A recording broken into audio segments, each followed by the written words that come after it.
So AI వచ్చేసింది. AI ఎరా ఇప్పుడు అంతా ప్రతిదీ ఏఐ. సో స్టాక్ మార్కెట్‌లో కూడా ఏఐ వచ్చేసింది. మోసపోతున్నారు చాలామందని ఒక ఏదో టాక్ నడుస్తుంది. అసలు రూల్స్ అన్నీ మారిపోయాయా? అలాగే ఉన్నాయా? అంటే రూల్స్ ఏం మారలేదండి. అంటే ఇప్పుడు మనం ఏఐని తీసుకుంటే మనకి డిఫరెంట్ సెక్టార్స్‌లో దాని ఇంపాక్ట్ వస్తుంది. ఓకే. అంటే టెక్నాలజీ షిఫ్ట్ అనేది ఎప్పుడైనా వస్తది కదండీ. యెస్. Of course. 1990స్‌లో చూసుకుంటే మనకి ఐటీ షిఫ్ట్ అయితే అవును. వచ్చింది.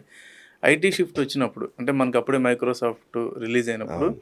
మనం ఎక్సెల్‌ని వాడుతున్నప్పుడు అకౌంటెంట్స్ పని అయిపోయిందన్నారు. అవును. మరి నిజానికి అయిందా? అవ్వలేదు. అవ్వలేదు. సో అలాగే ఇప్పుడు మనకి ఏఐ అనేది వచ్చింది. Now today IT become a commodity. Yes. So రేపు ఏఐ కూడా ఏఐ. కమోడిటీ కింద అయిపోతుందండి. కరెక్ట్. అవును. సో ఇంకోటి ఏంటంటే మనం చూసుకుంటే అంటే ఏఐ అనేది కాంపిటీటర్ అనే స్టేజ్ నుండి కోవర్కర్ స్టేజ్కి వస్తుంది. ఇప్పుడు అందరూ అర్థం చేసుకుంటున్నారు, యూజ్ అవును. చేస్తున్నారు. సో అలాగే మన ఫినాన్షియల్ సెక్టర్లో కూడా ఏఐ అనేది ఇంప్లిమెంటేషన్ వస్తుందండి, డెఫినెట్గా వస్తుంది. అంతే కదా! సో అది సర్వీస్లో వస్తదా? వచ్చిందా?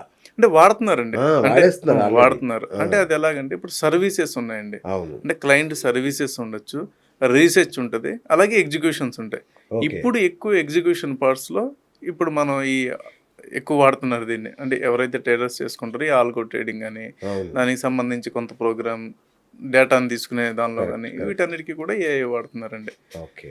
సార్ ఒక్కటి క్లియర్‌గా చెప్పండి సార్. అంటే ఏఐ వచ్చాక ఒక సామాన్యుడు ట్రేడింగ్ చేయడం అనేది ఈజీ అయిందా? కాంప్లికేట్ అయిందా? అంటే ఇక్కడ డేటా డేటా ఏదైతే ఉందో అంటే మనకి ఎట్లా అంటే అండి, మనం ఒక దాని గురించి సెర్చ్ చేయాలి. సో ఇన్ఫర్మేషన్‌ని మనం తీసుకుంటున్నాం. అవును. ఇప్పుడు వరకు ఏఐ ఏం చేస్తుందంటే ఇన్ఫర్మేషన్‌ని ఇంటెలిజెన్స్ ప్రాసెస్ చేసి ఇస్తుంది మనకి. అంటే హై ఎండ్ ఎల్ఎల్ఎమ్స్ అన్నీ కూడా మనకి ఓకే. ఓకే. ఇంటెలిజెన్స్‌గా ప్రాసెస్ చేసి ఇస్తున్నాయి. దానివల్ల ఏమవుతుందంటే మనకి ఒకటి టైం సేవ్ అవుతది. రెండోది ఏంటంటే మనకి మోర్ ఇన్ఫర్మేషన్ మనం అనలైజ్ చేయొచ్చు. ఓకే. కానీ ఎన్ని చేసినా ఈ ట్రేడింగ్ అంటే ఈ ఫినాన్షియల్ మార్కెట్‌లో డెసిషన్ మేకింగ్ అనేది హ్యూమనే కదండీ. ఓకే. అంటే ఇప్పుడు మీరు తీసుకునే డేటా అనేది హ్మ్. తీసుకున్నది. హ్మ్. హ్మ్. మీరు దాన్ని డెసిషన్ మేకింగ్ అనండి, జడ్జిమెంట్ ఎందుకు అవనండి. ఏఐ అదే చేస్తుంది. ఇప్పుడు అదే జడ్జ్ చేసేస్తుంది గదా! అంటే ఇదైతే బెటర్, ఇది తీసుకుంటే బెటర్ అని అదే చెప్పేస్తుంది గదా! అంటే డేటా ఇస్తుంది. డేటాని ప్రాసెస్ చేసి ఇస్తదండి. అంటే అవును. మీకు ఎగ్జాంపుల్ ఎలా చెప్పాలంటే సపోజ్ కంపెనీ సేల్స్ ఎలా ఉంది? అంటే ఇప్పుడు సపోజ్ హ్మ్. మనకి కంపెనీ యొక్క రిజల్ట్స్ ఇస్తే కానీ మనకి రిజల్ట్స్ తెలీదు. కరెక్ట్. కానీ కంపెనీ ప్రొడక్ట్ సేల్స్ ఎలా ఉందో మనం ఇవాళ ఏఐ ద్వారా కొంత ఇన్ఫర్మేషన్ తీసుకోవచ్చు. బ్రహ్మాండంగా. ఓకే. హ్మ్. కంపెనీ యొక్క ఫండమెంటల్స్ ఏంటి? కంపారిజన్స్ ఏంటి? ఇవన్నీ ఏఐ చేసేస్తది. కానీ కంపెనీ యొక్క సీఈఓ గాని, లేకపోతే కంపెనీ మేనేజ్మెంట్ గాని, కంపెనీ యొక్క ఫోర్‌కాస్ట్ గాని ఏఐ ఇవ్వలేదు కదా! ఓకే. అది డెఫినిట్‌గా హ్యూమనే డెసిషన్ తీసుకోవాలి కదా! రైట్. రైట్. అలాగే కాన్ కాల్స్ ఉంటాయి మనకి. అంటే కంపెనీ కాన్ కాల్స్ ఇచ్చినప్పుడు, ఆ కాన్ కాల్స్ డేటానంతా ఇది అనలైజ్ చేసిస్తది మనకి సింపుల్ ఫార్మాట్‌లో. అచ్చా! కానీ ఓకే. అందులో ఉన్నటువంటి ఫ్లాస్ ఏంటి? అంటే ఆ కాన్ కాల్‌లో హ్మ్. వాళ్ళు సపోజ్ వాళ్ళేదో ఒక చిన్న వర్డ్ వాడతారు. అవును. ఏదో లిక్విడిటీ రిస్క్ అంటారు. కానీ అది మిస్ అవ్వచ్చు కదా ఏఐ. ఓకే. ఏఐ మిస్ అవుద్దంటారా? అంటే ఇచ్చిన డేటాని అనలైజ్ చేస్తది కదా సార్. హ్మ్. హ్మ్. హ్యూమన్ థింకింగ్ అనేది డిఫరెంట్ కదా! Of course. Of course. Yeah! ఆ! ఆ అంటే డేటాని నేను డిరైవ్ చూస్తే అంటే చేస్తది. నేను తప్పుగా అనుకోకండి. నేను ఒకటికి 10 సార్లా అంటే నేను ఏఐని అడిగాననుకోండి. హ్మ్. నేను రిలయన్స్ షేర్ కొనొచ్చా?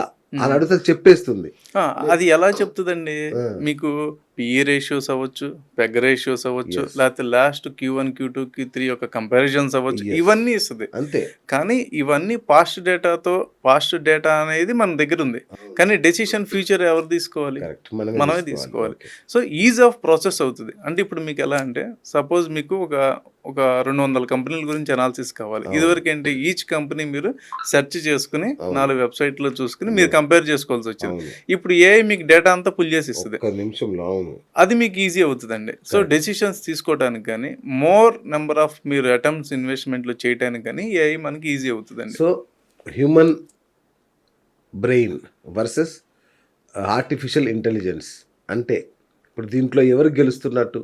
ఈ ఈ క్షణానికి అంటే ఈ రోజుకి. ఎవరిది పైచేయి? అంటే హ్యూమన్‌దే పై చేయి మళ్ళీ ఉంటదండి. హ్యూమన్‌దే. హ్యూమనే పై చేయి కదండీ! ఓకే. సో, మీకిప్పుడు మీరేం చేయగలరు? డేటాని ఈజీగా డిరైవ్ చేయగలరు. ఆ ఓకే. డేటాతో మీరు కొన్ని డెసిషన్స్ చేయాలి. అవును. కొనాలా? వద్దా? అవును. సో, మళ్ళీ మనదే డెసిషన్. మనదే డెసిషన్. ఓకే. ఓకే. ఆ! ఇప్పుడు ఏఐ చెప్తది సార్. ఏఐ కొన్ని ఫండమెంటల్స్ అనాలిసిస్ చేసి ఇస్తది మనకి. అవును. ఇది ఫండమెంటల్‌గా వాల్యూ పిక్ అని. ఓకే. కానీ ఈ వాల్యూ పిక్కే. కానీ మార్కెట్‌లో రిటర్న్ రావట్ల. హ్మ్. వాల్యూ పిక్ ఇప్పుడు మీకు ఇన్వెస్ట్‌మెంట్ ట్రెండ్ చూసుకుంటే 1990స్ లేకపోతే ఆ టైంలో ఏముండేది? డివిడెండ్ స్టాక్స్ అంటే డివిడెండ్ ఎంతొస్తుందనే దాని మీద ఒక వాల్యూ క్రియేట్ చేసేవాడు. అవును. అవును. తర్వాత ఫండమెంటల్‌గా ఇది ఎలా ఉంది? దీని ఎర్నింగ్స్ కన్సిస్టెంట్‌గా ఉన్నాయా లేదా అనేది ఒక వాల్యూ కింద చూసారు. అవును. తర్వాత ఎరా ఏమొచ్చింది? Growth stocks. అంటే ఫ్యూచర్లో వీళ్ళకి గ్రోత్ ఉంటుంది. అంటే టెక్నాలజీ ఎప్పుడైతే వచ్చిందో యాంటిసిపేటెడ్ ఇది ఎంత మార్కెట్ ఉంది దీనికి, మార్కెట్లో వీళ్ళు పెనిట్రేట్ అవుతారు అనేది. ఇప్పుడు ఏముంటుంది, ఇప్పుడంతా కూడా మీకు ఆప్టమిస్టిక్ బయింగ్, అంటే మీకు ఓవర్ వాల్యుయేషన్ అంటున్నాం కదండి. అవును, అంటే మీకు లాస్ ఉన్న కంపెనీకి వాల్యుయేషన్ ఉంటుంది, ప్రాఫిట్ ఉన్న కంపెనీకి వాల్యుయేషన్ ఉంటుంది. అవును. ఇన్వెస్టర్ లాస్ ఉన్న కంపెనీలో కూడా వాల్యూ బై చేస్తున్నారు. చూస్తున్నాడు. అంటే ఈ షిఫ్ట్ ఏదైతే ఉందో, అంటే ఇన్వెస్ట్మెంట్ బిహేవియర్ షిఫ్ట్ వచ్చింది తప్ప ఫండమెంటల్స్ మారవు కదండి. మారవు. సో ఫండమెంటల్స్లో చేంజ్ రాదు. అంటే మీరు ఇప్పుడు మీకు ఎగ్జాంపుల్ చెప్పాలంటే 1960s ఆ టైంలో మన అమెరికన్ మార్క్స్ తీసుకుంటే యావరేజ్ రిటెన్షన్ పీరియడ్ తీసుకుంటే ఒక ఇన్వెస్టర్ బిహేవియర్ 8 years ఉండేది. ఓకే. ఇప్పుడు రీసెంట్గా తీసుకుంటే 4 to 6 monthsకి వచ్చేసింది. అంటే బిహేవియర్స్ చేంజ్ అవుతాయి, కానీ కంపెనీస్ ఏదైతే ఫండమెంటల్స్ కానీ ఫండమెంటల్ ప్రాసెస్లు మారవు కదండి. మేబీ కొంతమంది దాన్ని ఫైన్ ట్యూన్ చేయొచ్చు, అంటే అప్పుడు ఉన్న వాల్యుయేషన్ మెథడ్ మారచ్చు కొంచెం. ఓకే, గ్రోత్ వాల్యుయేషన్లోకి వెళ్తున్నామా, అసెట్ వాల్యుయేషన్లోకి వెళ్తున్నామా, ఇలా వాల్యుయేషన్ మెథడ్స్ మారచ్చు, కానీ ఫండమెంటల్స్ అయితే మారవు కదండి. రైట్. అయితే ఇప్పుడు మామూలుగా చాలామంది ఏం చేస్తారు, నెలకు 10,000 అలా స్టాక్ మార్కెట్లో సంపాదించాలని పెట్టుకుంటారు. 10,000, 20,000, 60,000 ఇట్లా మంత్లీ యావరేజ్గా.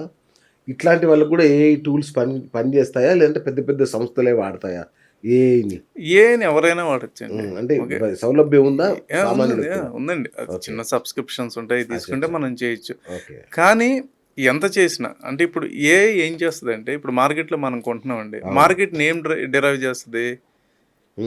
మార్కెట్లో రిస్క్ డిరైవ్ చేస్తుంది, టైం డిరైవ్ చేస్తుంది, ఎమోషన్ డిరైవ్ చేస్తే, ఫండమెంటల్ డిరైవ్ చేస్తాయి. ఈ నాలుగిటిని హ్యూమన్ ఎక్కడ మిస్ అవుతాడండి? ఎమోషన్స్లో మిస్ అవుతాడు.